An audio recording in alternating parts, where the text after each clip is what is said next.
A cold-hearted millionaire and his yacht's chef end up stranded together on a deserted island after a terrible storm. Surviving together forces them to see past their differences, but when they return to civilization, they discover that the real storm is only beginning. Can love survive when the whole world seems determined to tear them apart?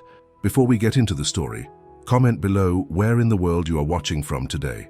Marcus Sterling stood at the helm of his million-dollar yacht, the Golden Crown, watching his guests arrive for what was supposed to be the social event of the season. At 45 years old, he had everything money could buy: designer suits, luxury cars, and a black American Express card that never seemed to run out. But what he valued most was his carefully curated social circle of wealthy elites who shared his narrow-minded views of the world.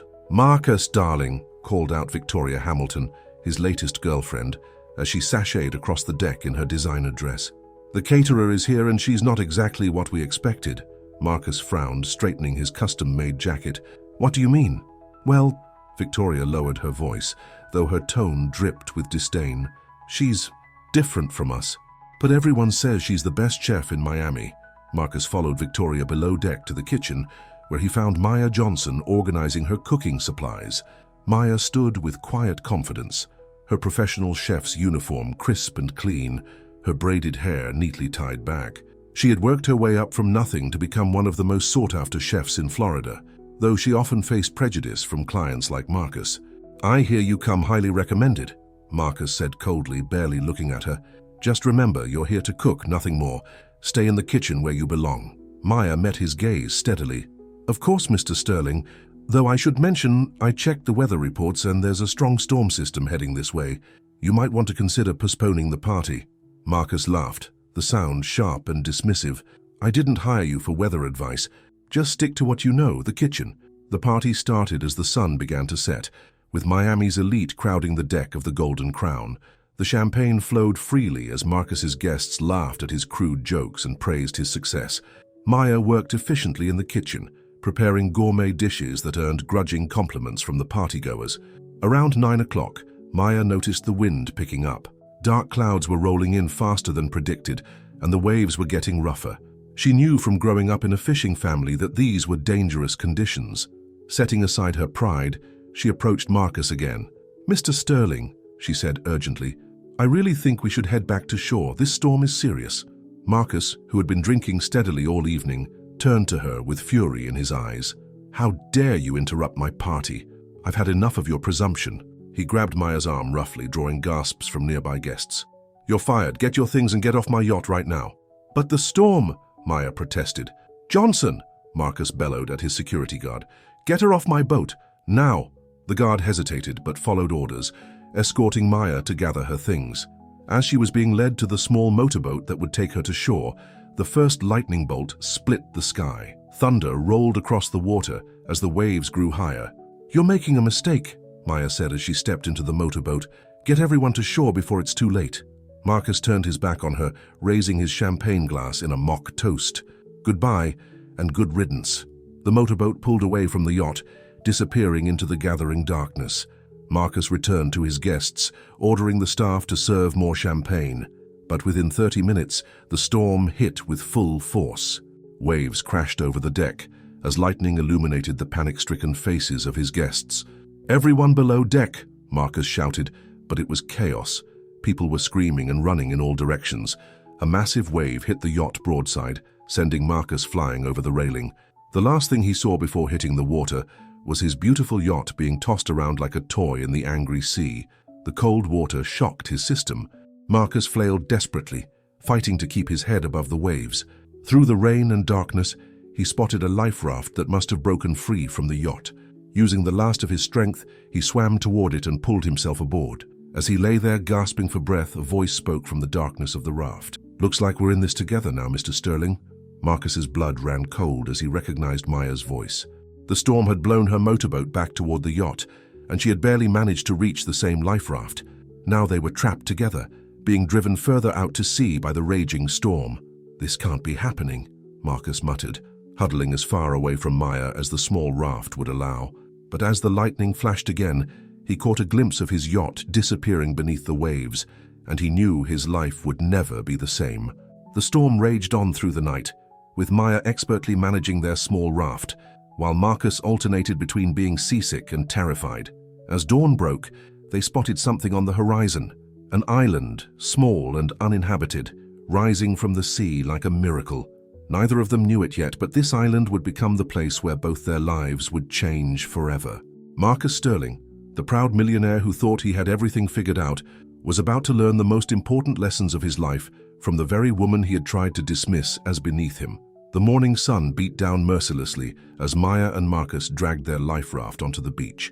Marcus immediately collapsed onto the sand, his expensive suit ruined by salt water, his perfectly styled hair now a mess. Maya, on the other hand, wasted no time in assessing their situation. "We need to find fresh water," she said, scanning the tree line, "and shelter before nightfall." Marcus laughed bitterly. "Just call for help on your phone." "My phone? The one your security guard wouldn't let me grab when you kicked me off your yacht?" Maya shook her head. "What about yours?" Marcus reached into his pocket, pulling out his waterlogged phone. He stared at the dead screen in disbelief. For the first time in his adult life, his money couldn't solve his problems. "This is all your fault," he snapped. "If you hadn't distracted me with your ridiculous weather warnings." "My warnings?" Maya's voice rose with anger. "The warnings that could have saved your yacht and kept everyone safe? Those warnings?" Marcus opened his mouth to argue, but found himself without words. The reality of their situation was finally sinking in. His yacht was gone, possibly along with some of his guests. He was stranded on an island with a woman he had treated terribly, and he had no idea how to survive. Maya sighed, seeing the fear in his eyes. Despite everything, she couldn't just let him flounder. "Look, Mr. Sterling, we can argue about whose fault this is, or we can try to survive. Your choice." Before Marcus could respond, his stomach growled loudly. He realized he hadn't eaten since the party appetizers the night before. "I'm hungry," he said, trying to sound demanding but coming across more like a lost child. Maya looked at him for a long moment. "Then I suggest you help me gather some food. Those palm trees have coconuts, and I can see some fruit trees further inland." I don't know how to do that," Marcus admitted quietly. "Then it's time to learn." Maya started walking toward the trees. "Coming?" Marcus struggled to his feet, his Italian leather shoes sinking awkwardly in the sand. He followed Maya, watching as she expertly assessed which coconuts were ripe and how to get them down. Growing up in a fishing family had taught her not just about weather patterns, but also about island survival. "My father used to take me fishing in the Keys," she explained, as she showed Marcus how to husk a coconut using a sharp stick. "He taught me everything he knew about survival. Said a person should always be prepared." Marcus listened despite himself, fascinated by the skill with which she worked. He'd never had to know these things. He'd never had to know anything practical at all. As the day wore on, Maya taught Marcus the basics of survival. They found a freshwater stream inland, collected palm fronds for shelter, and even managed to start a fire using techniques Maya remembered from her father. That night, huddled under their makeshift shelter, Marcus watched Maya tending the fire. In the flickering light, he saw her not as the help he had dismissed, but as someone with knowledge and skills he desperately needed. "Why are you helping me?" he asked suddenly. "After how I treated you," Maya poked at the fire with a stick. "Because that's who I am, Mr. Sterling. My parents taught me to help people in need even if they don't deserve it." Her words hit Marcus like a slap. He turned away, facing the darkness of the beach. For the first time in his life, he felt truly ashamed of his behavior. The next few days fell into a pattern. Maya would wake at dawn, already planning their tasks for the day. Marcus, despite his initial resistance, found himself following her lead. She taught him how to fish using makeshift spears, how to identify edible fruits, and how to maintain their shelter. Each lesson was a blow to his ego, but a step toward his survival. He watched Maya move through their tasks with confidence and grace, remembering how he had dismissed her on the yacht. The memory made him increasingly uncomfortable. One morning, while they were collecting fresh water, Marcus slipped on some rocks and cut his leg badly. Without hesitation, Maya rushed to help him, using her knowledge of medicinal plants to clean and bandage the wound. "Why do you know all these things?" he asked through gritted teeth as she worked. "Because my family couldn't afford to be helpless," she replied simply. "We had to know how to take care of ourselves." Marcus fell silent, thinking about all the times he had looked down on people who didn't have his privileges. Now, those same people's knowledge might be the only thing keeping him alive. A week into their ordeal, they spotted a ship on the horizon. Both of them ran to the beach, waving and shouting, but the ship was too far away. As it disappeared from view, Marcus saw tears in Maya's eyes, the first sign of vulnerability she had shown. "We'll be found," he said, surprising himself by wanting to comfort her. "Someone must be looking for us." Maya wiped her eyes quickly. "Your world must be in chaos right now. The famous Marcus Sterling lost at sea." "My world," Marcus repeated slowly. "You know what's strange? I'm starting to wonder if that world was ever real at all." As they walked back to their shelter, Marcus realized something had shifted inside him. The island was stripping away everything he had used to define himself, his money, his status, his prejudices, and in their place, something new was beginning to grow. That night, as they sat by the fire eating the fish they had caught together, Marcus found himself really looking at Maya for the first time. He saw the strength in her hands, the intelligence in her eyes, the determination in her stance. He saw a human being, and he was ashamed it had taken a disaster for him to do so. 2 weeks had passed since the storm that changed everything. The island's routine had become familiar to Marcus and Maya, though every day brought new challenges. That morning, as Maya checked their fishing nets, she noticed Marcus wasn't at their camp. She found him sitting alone on the beach, staring at his ruined designer watch. "It finally stopped working," he said without looking up. "Probably from the salt water. This watch cost more than most people make in a year, and now it's just useless." Maya sat down beside him in the sand. "Sometimes the most expensive things are worth the least when it really matters." "Like me?" Marcus gave a bitter laugh. "I was worth millions back in Miami, but here, I couldn't even feed myself without your help." "You're learning," Maya said quietly. "That's worth something." Their conversation was interrupted by dark clouds gathering on the horizon. Another storm was coming. Together, they quickly secured their shelter and gathered their food supplies. As the rain began to fall, they huddled in their makeshift home, listening to the wind howl outside. "Tell me about your family," Marcus said suddenly, wanting to break the tension of the storm. Maya was surprised by his interest, but began to speak. She told him about her father, who had worked 2 jobs to put her through culinary school, and her mother, who had taught her to hold her head high no matter how others treated her. She spoke about working her way up from dishwasher to head chef, facing discrimination and doubt at every step. Marcus listened, really listened, for perhaps the first time in his life. Each word painted a picture of a world he had deliberately ignored, a world of struggle, determination, and dignity. "I never knew," he said finally. "I never wanted to know." "That's the problem, isn't it?" Maya replied. "People like you choose not to see people like me. We're just background noise in your world." The truth of her words stung, but Marcus didn't argue. Instead, he found himself sharing his own story about growing up in a family where money meant everything and people were judged by their bank accounts and social connections. He talked about his father's casual prejudices, passed down like family heirlooms, and how he had never questioned them until now. "I've been blind," he admitted, "and stupid and cruel." Maya watched him carefully, seeing the genuine pain in his eyes. Recognition is the first step to change. The storm raged through the night, but something had shifted between them. The next morning, as they repaired the damage to their shelter, Marcus worked without complaint. He had learned to be useful, to take pride in physical work that would have seemed beneath him just weeks ago. Days passed, and Marcus found himself watching Maya more and more. He noticed the grace in her movements, the kindness in her smile, the strength in her character. He caught himself wanting to make her laugh, feeling a warmth in his chest when he succeeded.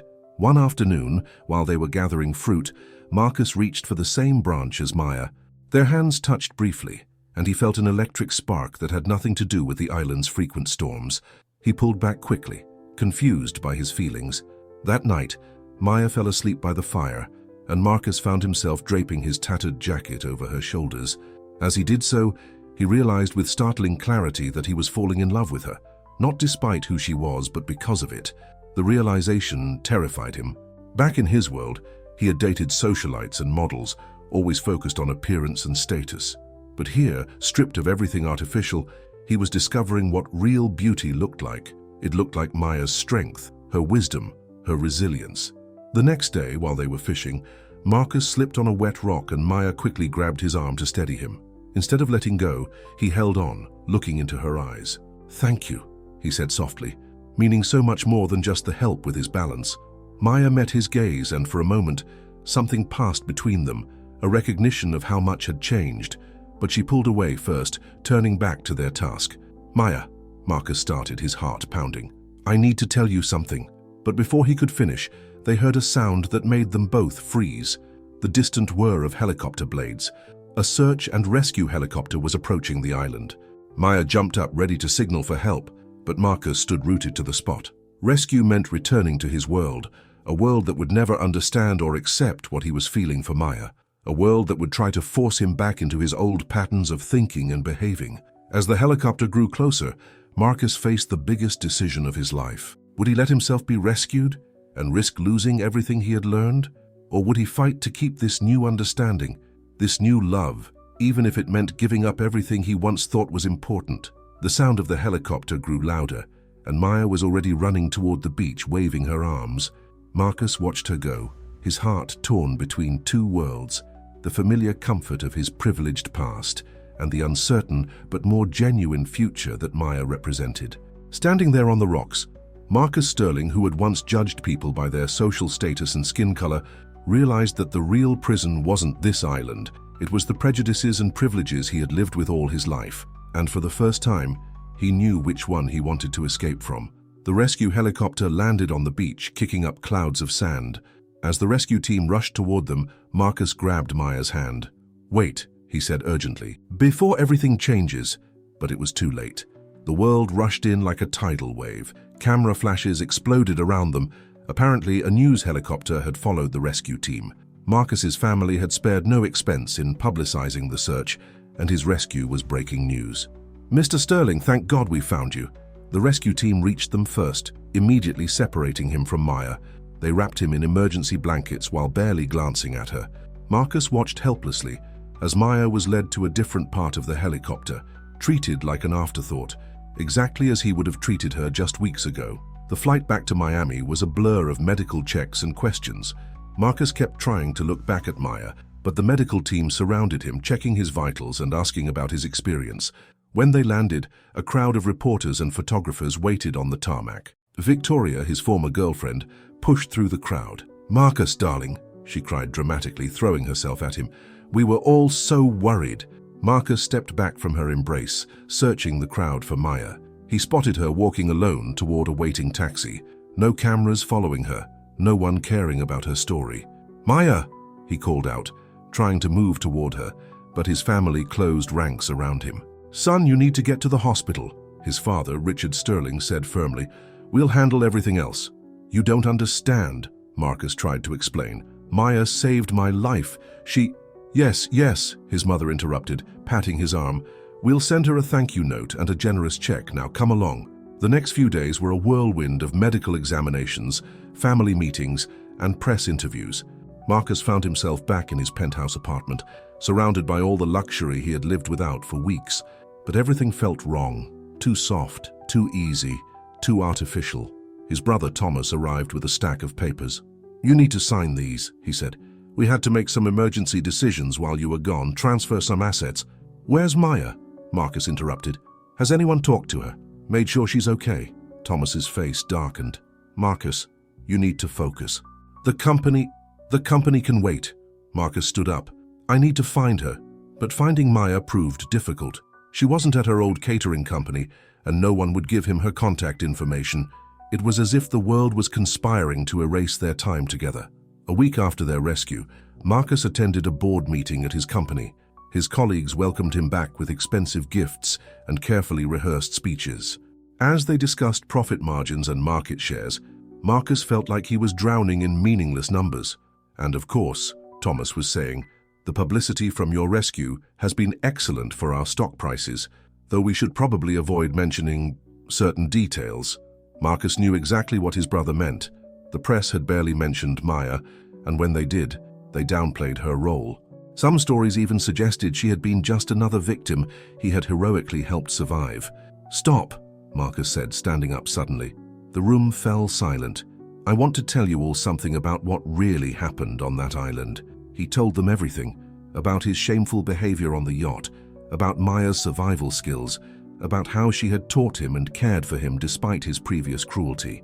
As he spoke, he saw the uncomfortable shifts in his colleagues' postures, the awkward glances they exchanged. "Mr. Sterling," his PR director said smoothly, "perhaps we should discuss this privately." No more privacy, Marcus declared. No more hiding the truth. I'm not the same person who went into that storm, and I won't pretend to be. He walked out of the meeting, ignoring the calls of his brother and board members.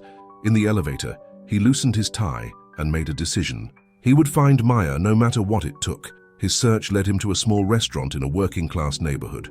Through the window, he saw her in the kitchen, directing a small team of cooks. She looked different in the city, more guarded, less free than she had been on the island. But she was still Maya, still strong and dignified. Before he could enter, his phone rang. It was Victoria. "Darling, everyone's talking about your strange behavior," she said. "Your family is worried. They think the island affected your mind. Just come home, let things go back to normal."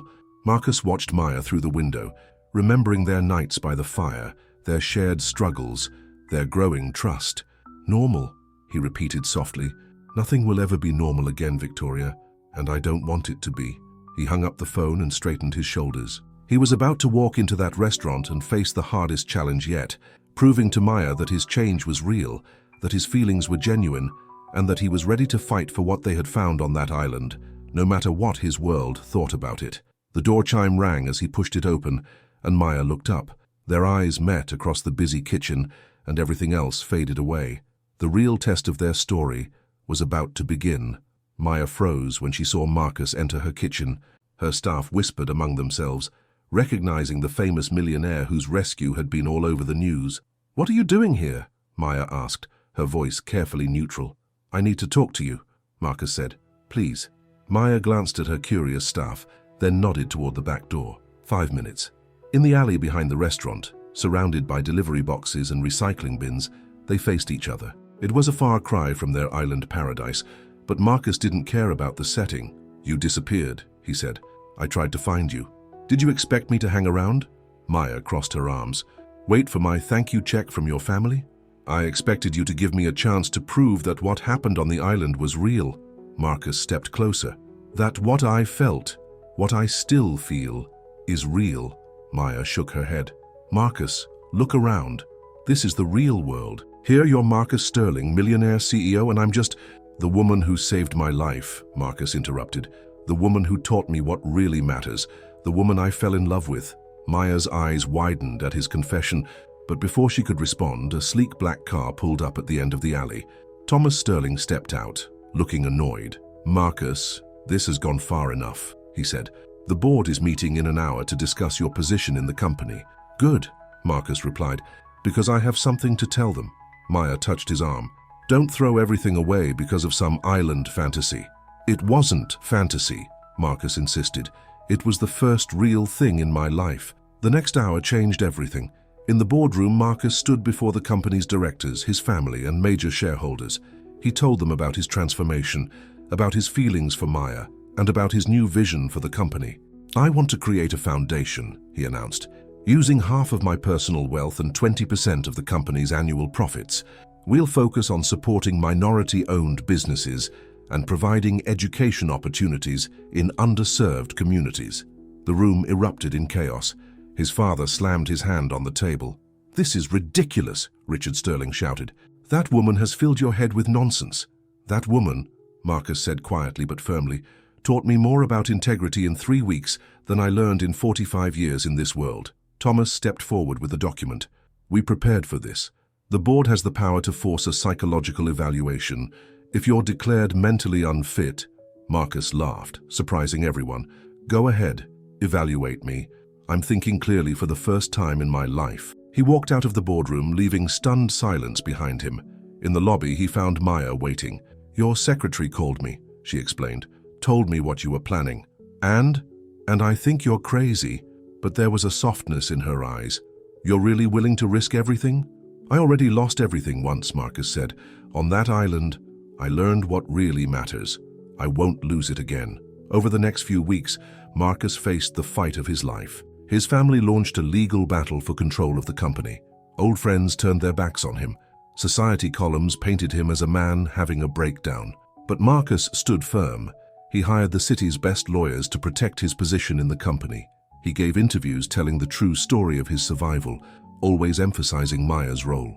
He showed up at her restaurant every day, not caring who saw him or what they thought.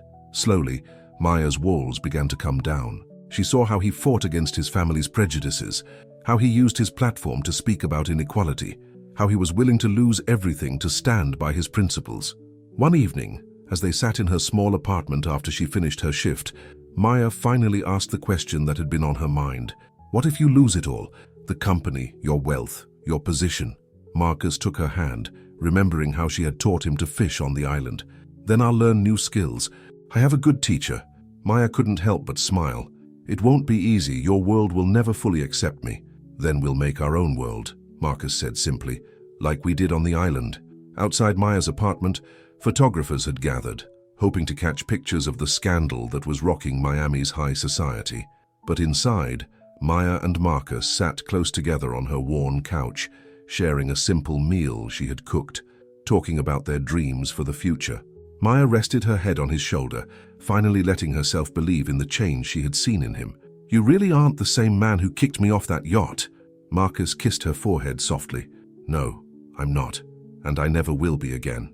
As they sat together in the quiet apartment, they could hear the whispers and camera clicks from the street below, but they didn't care. They had found something real, something that no amount of money could buy and no social pressure could destroy. The next morning would bring new battles. The board would vote on Marcus's position. His family would make new threats. Society would continue to gossip. But for now, in this moment, they were just two people who had found love in the most unexpected place, proving that sometimes the worst storm can lead to the most beautiful rainbow. The Sterling family wasn't going to give up without a fight. Richard Sterling sat in his mahogany-paneled study, surrounded by his most trusted advisors, including Thomas and Victoria. We need to end this nonsense, Richard declared, tossing the latest newspaper onto his desk. The headline read, "Sterling heir declares love for island rescuer." Victoria leaned forward, her designer bracelet catching the light. I might have something we can use. Before the yacht party, I did some digging into this Maya Johnson's background. Thomas raised an eyebrow. What did you find? Her catering company was struggling before our party. She had taken out several high-interest loans to keep it afloat. Victoria smiled coldly. What if we suggest she's only after Marcus's money? Richard nodded slowly. That could work, but we need more. Meanwhile, across town, Maya and Marcus were having dinner at her restaurant after closing time. Maya had cooked his favorite dish from their island days, fresh fish with wild herbs, though these ingredients came from the market rather than their foraging. The board votes tomorrow, Marcus said, watching Maya move around the kitchen with the same grace she had shown on the island. Are you worried? She asked, wiping her hands on her apron. Only about what they might do to you. He stood and wrapped his arms around her from behind. My family plays dirty when they want something. As if on cue, Maya's phone rang. It was her bank calling with alarming news. Someone had bought all her outstanding loans and was demanding immediate repayment. Marcus saw the color drain from her face. What's wrong? I'm going to lose the restaurant, Maya whispered. All my loans have been called in at once. I have 48 hours to pay, or they'll seize everything. Marcus immediately understood. My family, they're trying to pressure you. Maya pulled away from him. Marcus, I can't let you fight them. This restaurant is everything I've worked for, but it's not just about me. My staff, their families. We'll fight this together, Marcus insisted. I won't let them destroy what you've built. But the Sterling family was just getting started. The next morning, as Marcus prepared for the board meeting, Thomas made his move. He called a press conference and revealed documents suggesting Maya had a history of targeting wealthy men, complete with falsified photographs and manufactured evidence. The media frenzy was immediate. Reporters camped outside Maya's restaurant, harassing her customers. Online trolls flooded her restaurant's review pages with fake negative reviews. Her suppliers, pressured by the Sterling family's influence, started canceling their contracts. Marcus was furious. He stormed into his father's office, finding Richard looking smugly satisfied. Call off the dogs, Marcus demanded. You're destroying an innocent woman's life. I'm protecting you from a gold digger, Richard replied calmly. One day, you'll thank me. Thank you. For what? For trying to ruin the woman I love? For proving every cynical thing I used to believe about power and privilege? Richard stood, his face hardening. You have a choice to make, son. Your inheritance or this woman. You can't have both. Marcus laughed bitterly. You still don't understand. I already made my choice on that island when I learned what really matters in life. He turned to leave, but Richard called after him. If you walk out that door, you'll have nothing. No money, no position, no future. Marcus paused in the doorway. No, Dad. If I abandon Maya, if I let you destroy her life, that's when I'll have nothing. He found Maya at her restaurant, trying to comfort her crying staff as they faced the prospect of losing their jobs. When she saw him, she pulled him into the office. Your father called, she said quietly. He offered me $5 million to leave Miami and never contact you again. Marcus felt his heart stop. And? Maya took his hand, placing something in it. He looked down to see a check for $5 million, torn in half. I told him I once survived on a desert island with nothing but my skills and my dignity, she said. I can do it again if I have to. Marcus pulled her close, his heart swelling with love and pride. You won't have to do it alone this time. That night, they sat on the roof of Maya's restaurant, looking out over the city lights. Marcus had spent the day transferring his personal funds before his family could freeze them. He had enough to help Maya save her restaurant and start their foundation, even if he lost the company. Are you sure about this? Maya asked. You're giving up everything you've known. Marcus thought about his old life, the shallow relationships, the casual cruelty, the empty privileges. I'm not giving up everything, he said softly. I'm choosing everything that matters. Down below, reporters still camped out on the street. His family's lawyers were preparing more attacks, and tomorrow would bring new battles. But up here, holding Maya's hand, Marcus felt something he had never found in all his years of wealth and power. Peace. Maya squeezed his hand. You know what I miss about the island? What? How simple everything was. Just survival and truth. Marcus pulled her closer. Maybe that's what we're doing now. Surviving and telling our truth. As they sat together under the stars, they knew the fight was far from over. The Sterling family had more weapons in their arsenal, and society's prejudices wouldn't disappear overnight.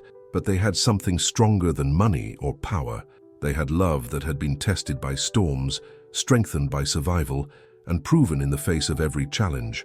The next day would bring the board's vote and more of his family's schemes. But for now they had this moment, this truth, this love that had begun on a distant island and grown strong enough to weather any storm the world could throw at them. The morning of the board vote dawned bright and clear. Marcus stood in front of his mirror, adjusting his tie, remembering how Maya had once showed him how to make rope from palm fibers on the island. Life had been simpler then, but he wouldn't trade what they had now, a love strong enough to face the world. His phone buzzed with a text from Thomas. Last chance, brother. End this madness now. Marcus deleted the message without responding. As he headed for the door, he found Victoria waiting in his building's lobby. You're making a terrible mistake, she said, stepping in front of him. I know you think you love her, but this isn't real. It's just some island fantasy. The fantasy was my old life, Marcus replied.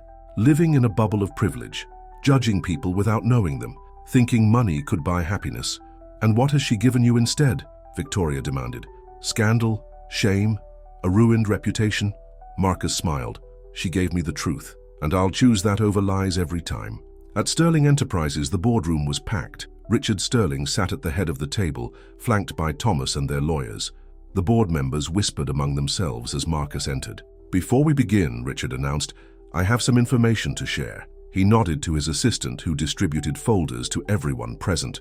Marcus opened his and felt his blood run cold. Inside were photos of Maya meeting with their biggest corporate rivals. These were taken yesterday, Thomas said smugly. It seems Ms. Johnson has been selling information about our company's inner workings to our competitors. Marcus stood up. This is ridiculous. Maya would never... The evidence is clear, Richard interrupted. She's not just after your money, son. She's trying to destroy our company. Just then, the boardroom doors opened. Maya walked in, holding her own folder. Sorry I'm late, she said calmly, but I thought you might want to see these. She placed her folder on the table. Inside were surveillance photos of Thomas meeting with the same corporate rivals, taken months before the yacht party. Your son has been selling company secrets for years, Maya announced. I discovered this while working with a friend at the SEC. That's who I was really meeting with yesterday, federal investigators. The room erupted in chaos. Thomas jumped to his feet, his face pale. Richard stared at his younger son in shock. That's why you were so desperate to stop Marcus and me, Maya continued. You knew if he took control of the company, he'd discover your betrayal. Marcus looked at his brother, years of memories shifting into new perspective. Is this true? Thomas's silence was answer enough. Richard slumped in his chair, suddenly looking old and defeated. "The SEC will be here this afternoon," Maya said. "I thought you deserved to know first, given everything your family has done to try to destroy me." She turned to leave, but Marcus caught her hand. "Stay, please." The board vote that followed was unlike anything Sterling Enterprises had ever seen. With Thomas's betrayal revealed, the choice became clear. Marcus was confirmed as CEO with an overwhelming majority. His first act was to announce the creation of the Sterling Johnson Foundation, dedicated to supporting minority-owned businesses and providing educational opportunities in underserved communities. His second was to name Maya as his co-chair. "You're really putting her in charge of millions of dollars?" one board member asked incredulously. "I trust her with my life," Marcus replied simply. "I already have more than once." After the meeting, Marcus found Maya in his office, looking out over the city. "How did you figure it out?" he asked. "On the island, you told me about Thomas's gambling debts, his desperation for money despite his huge salary. When your family started attacking me, I knew they had to be hiding something big." She turned to face him. "I'm sorry about your brother." Marcus took her hands in his. "Don't be. You helped save this company just like you saved me." "It's not over," Maya warned. "Your father still doesn't accept us. Society still won't understand." "Let them talk," Marcus said. "We survived a shipwreck, a desert island, and your terrible first attempts at spearfishing." Maya laughed despite herself. "Hey, I got better." "We both did," Marcus said softly. "Every day we got better." That evening, they walked through the city together, ignoring the stares and whispers. They ended up at Maya's restaurant, where her staff was celebrating. Marcus had helped her pay off all the loans his family had used to threaten her. In the kitchen, Maya taught Marcus how to make the sauce for his favorite dish, just as she had taught him to find food on the island. As they cooked together, they talked about their plans for the foundation, their dreams for the future. "You know what I realized today," Marcus said, watching Maya taste the sauce. "When my father threatened to take everything away, I wasn't afraid, because everything I really need I learned from you. How to work hard, how to be strong, how to love without conditions." Maya set down her spoon and turned to him. "And you taught me something too, that people can change, that love can bridge any divide, that sometimes the biggest storms bring the greatest blessings." Outside, the sun was setting over Miami, painting the sky in colors as beautiful as any they had seen on their island. They had faced down family schemes, social prejudice, and corporate intrigue. But their love, born in the simplicity of survival and tested in the complexity of the real world, had only grown stronger. Tomorrow would bring new challenges. The SEC investigation would shake Sterling Enterprises to its core. Society would continue to gossip and judge. But Maya and Marcus had weathered worse storms together, and they knew that as long as they had each other, they could face anything. The SEC investigation shook Sterling Enterprises to its foundations. Thomas was arrested, and the media circus that followed threatened to tear the family apart. But amidst the chaos, something beautiful was growing. Maya stood in the newly renovated community center in one of Miami's poorest neighborhoods. The Sterling Johnson Foundation's first project was turning an abandoned building into a culinary school for underprivileged youth. She watched as construction workers installed state-of-the-art kitchen equipment. "What do you think?" Marcus asked, coming up behind her. "It's perfect," Maya said, touching one of the gleaming stainless steel counters, "just like we dreamed about on the island." They had spent many nights on that beach, talking about what they would do if they got rescued, how they would use their second chance to make a difference. Now those dreams were becoming reality, but not everyone was happy about their success. At a charity gala the following week, Maya overheard two society women talking behind her back. "Can you believe Marcus Sterling brought her here? She probably doesn't even know which fork to use." Maya felt her face flush, but before she could react, Marcus's mother, Eleanor Sterling, surprisingly stepped in. "Actually," Eleanor said loudly, "Maya just secured $1 million grant for our youth education program. While you ladies were discussing forks, she was changing lives." Maya stared at Eleanor in shock. Since the revelation about Thomas, Marcus's mother had been quietly watching Maya, seeing how she stood by her son through the scandal, how she worked tirelessly for their foundation. Later that evening, Eleanor pulled Maya aside. "I was wrong about you," she admitted. "I thought you were after my son's money, but I see now what you're really after, making the world better." Maya felt tears in her eyes. "That's all I've ever wanted. That, and loving your son." Eleanor touched Maya's cheek gently. "He's lucky to have you, we all are." But Richard Sterling wasn't as easily convinced. He withdrew from family life, refusing to accept the changes in his company and his son. The betrayal of Thomas had hit him hard, making him even more resistant to trust. One rainy evening, Maya found him sitting alone in his study, looking at old family photos. "They're firing everyone who knew about Thomas's dealings," he said without looking up. 30 years of building this company, and now, we're not destroying your company," Maya said quietly. "We're making it better, stronger, more honest." Richard finally looked at her. "By giving away our profits? By focusing on charity instead of business? By showing that business and compassion can work together?" Maya sat across from him. "Just like love and success can work together." She told him about the culinary school, about the young people whose lives were being changed. She shared stories of small business owners who were thriving thanks to their foundation's microloans. "Your son isn't the man you wanted him to be," Maya acknowledged. "He's becoming the man he needs to be." Richard was silent for a long time. Finally, he asked, "Will you teach me?" "Teach you what?" "How to change. How to be better." It was a small step, but a significant one. Over the next few weeks, Richard began visiting the Foundation's projects. He watched Maya work, saw how she treated everyone with respect regardless of their background. Slowly, his rigid worldview began to crack. Meanwhile, Marcus was facing his own challenges. Some board members still resisted their new direction, arguing that charity was cutting into profits. But Marcus stood firm. "On that island," he told them, "I learned that true wealth isn't about how much money you have, it's about what you do with it." The press began calling them the power couple with a conscience. Magazine covers featured their story, the billionaire and the chef who found love on a desert island and came back to change their world. But Maya and Marcus cared more about their real work. They spent their days between the foundation, the company, and Maya's restaurant, which had become a training ground for young chefs from their culinary program. One evening, as they walked along the beach where they had first washed ashore in their life raft, Maya stopped to look at the sunset. "Sometimes I miss it," she admitted. "The island, the simplicity." Marcus wrapped his arms around her. "We can go back someday, visit," Maya laughed. "And risk another shipwreck? With you?" "I'd risk anything." They had built something remarkable together, a love that had survived not just a literal storm, but the storms of prejudice, family opposition, and social pressure.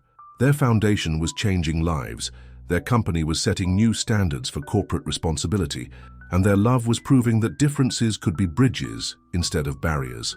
That night, at Maya's restaurant, they hosted a graduation dinner for their first class of culinary students. The young chefs, many from backgrounds similar to Maya's, served a fusion menu that blended classical techniques with their own cultural traditions. Richard Sterling attended, watching his son beam with pride as Maya gave an inspiring speech to the graduates. He saw what everyone else had already seen, that Maya hadn't taken anything from their family. She had added immeasurable richness to it. As the evening wound down, Marcus clinked his glass for attention. Maya turned to him, curious. 3 months ago, he began, I was lost in more ways than one. I was lost on an island, yes, but I was also lost in my soul. Then this amazing woman not only saved my life, but showed me a better way to live it. He reached into his pocket, pulling out something that made Maya gasp. A simple ring made from a piece of island driftwood, polished and set with a small diamond. I had this made from a piece of wood I kept from our shelter, he explained, to remind us where we started and to show everyone where we're going. Dropping to one knee, Marcus looked up at Maya, his eyes shining with love and certainty. Maya Johnson, will you continue this journey with me? Will you marry me? The restaurant fell silent, waiting for her answer. Maya looked at the ring, remembering their first days on the island, their struggles, their growth, their triumph. She looked at Marcus, seeing not the arrogant man who had kicked her off his yacht, but the loving, changed man who had risked everything to stand by her. Maya stared at the driftwood ring, tears filling her eyes. The restaurant was silent, everyone waiting for her answer. But before she could speak, the moment was interrupted by a commotion at the door. Victoria burst in, her face flushed with anger. Stop, you can't do this, Marcus. Behind her came a man Maya had never seen before, a private investigator waving a folder of documents. I found what you paid me to find, he announced loudly. Maya Johnson isn't even her real name. The room erupted in whispers. Marcus stood up, stepping protectively in front of Maya. What are you talking about? He demanded. Victoria smiled triumphantly. Show them what you discovered. The investigator opened his folder. 10 years ago, Maya Johnson was Maya Martinez. She changed her name after her father was arrested for embezzlement. She's been hiding her past ever since. Maya felt the room spinning. This secret, the one thing she had never told Marcus, not even on the island, was now being exposed in the cruelest way possible. "Is this true?" Marcus asked softly, turning to her. Maya's voice shook as she answered, "Yes. My father, he made a mistake. He took money from his company to pay for my mother's cancer treatments. When he was caught, our family was destroyed. I changed my name to escape the shame, to have a chance at a fresh start." Victoria stepped forward. "She's just like her father, a thief. She's been lying to you from the beginning." But Marcus wasn't listening to Victoria. He was watching Maya, seeing the pain and fear in her eyes. "Why didn't you tell me?" he asked gently. "Because I was afraid," Maya admitted. "On the island, it didn't matter who we were before. But back here, I knew your family would use anything they could to separate us." Marcus took her hands in his. "Maya Martinez Johnson, I don't care what your name is. I care who you are. And you're the woman who taught me about honesty, strength, and love." He turned to Victoria. "You think you've exposed some dark secret. All you've done is show me once again why I love her." Maya didn't hide her past because she was ashamed of who she is. She hid it because society made her feel she had to. Richard Sterling, who had been watching silently, suddenly stood up. "My son is right." Everyone stared as Richard walked to the center of the room. "I've spent my life judging people based on their names, their backgrounds, their bank accounts," he said. "But Maya, both as Johnson and Martinez, has shown more integrity than most people I know in high society." He faced Victoria. "You can leave now and don't ever try to interfere with my family again." As Victoria stormed out, Maya turned back to Marcus, who was still holding the driftwood ring. "I believe you were asking me something," she said, smiling through her tears. Marcus grinned. "Maya Martinez Johnson, love of my life, woman who saved me in every way possible, will you marry me?" "Yes," Maya said without hesitation. 1,000 times yes." The restaurant erupted in cheers. Eleanor hugged Maya, whispering, "Welcome to the family, all of you." In the days that followed, Maya's story became public, but not in the way Victoria had intended. Instead of scandal, people found inspiration. Maya began speaking at their foundation's events about second chances and the power of redemption. She also tracked down her father, who had been released from prison years ago and was working as a janitor in another city. With Marcus's support, she brought him to Miami, offering him a position managing the foundation's finances. "Everyone deserves a second chance," she told the board when they objected. "That's what this foundation is all about." Their wedding plans began to take shape, but Maya and Marcus had something else in mind besides a typical society ceremony. They decided to hold their wedding on the island where their love story began. "Are you sure?" Eleanor asked when they announced their plan. "It could be dangerous." "That island changed our lives," Marcus said. "It's where we found our truth." They arranged for boats to carry their guests, not the wealthy socialites who had attended Marcus's almost wedding to Olivia, but the people who mattered. Maya's restaurant staff, their foundation students, their families, and the few true friends who had stood by them.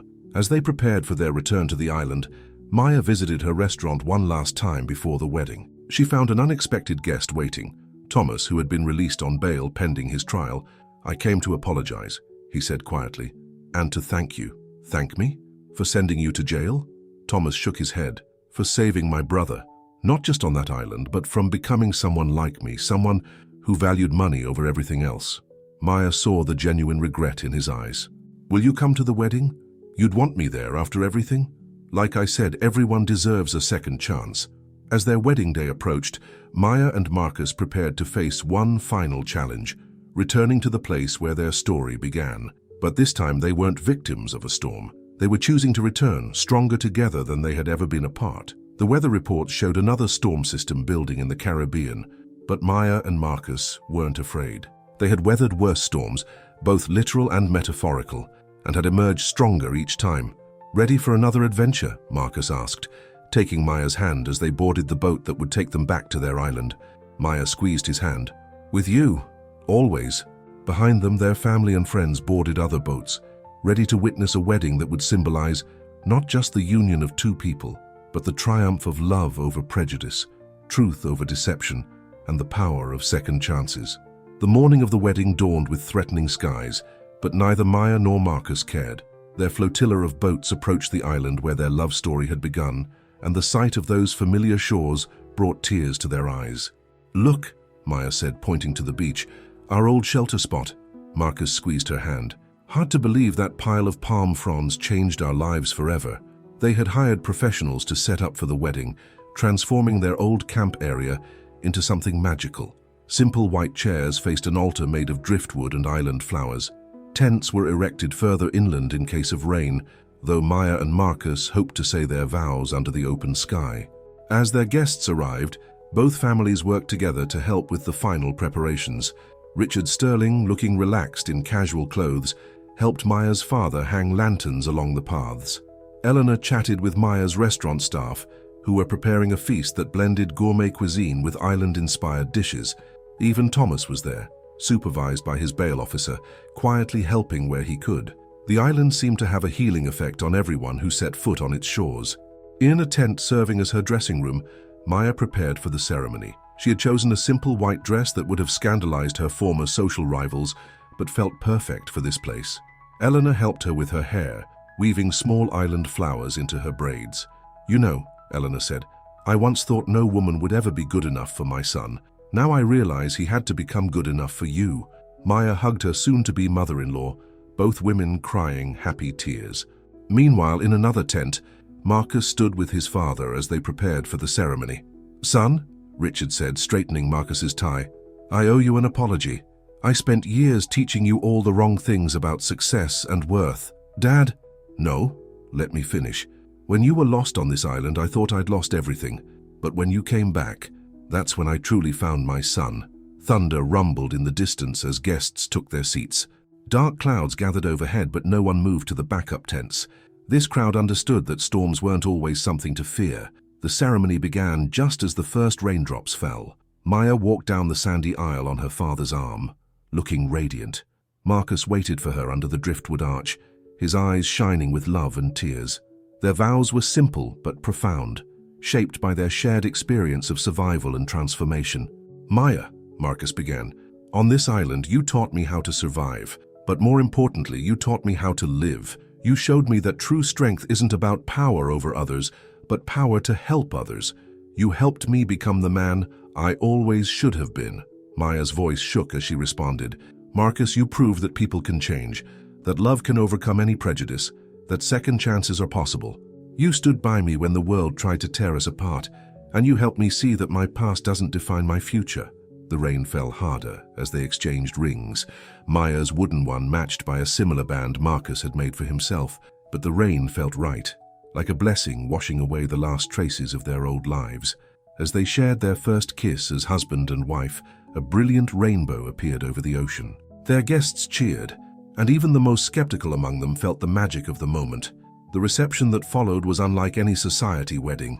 People from all walks of life danced together on the beach. Maya's culinary students served gourmet dishes alongside simple island-inspired fare. Richard Sterling was seen laughing with Maya's father as they shared stories about their children. As night fell, lanterns illuminated the beach, and Marcus led Maya to a quiet spot away from the celebration. "I have something to show you," he said, guiding her through familiar paths to a hidden cove.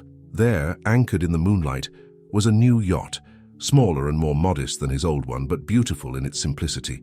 "I thought we could use it to help people," Marcus explained. "We can bring supplies to remote islands, support coastal communities, maybe even rescue a few lost souls of our own." Maya's eyes filled with tears. "It's perfect. What's her name?" Marcus pointed to the bow, where elegant letters spelled out, "Second Chance." "Because that's what this island gave us," he said softly.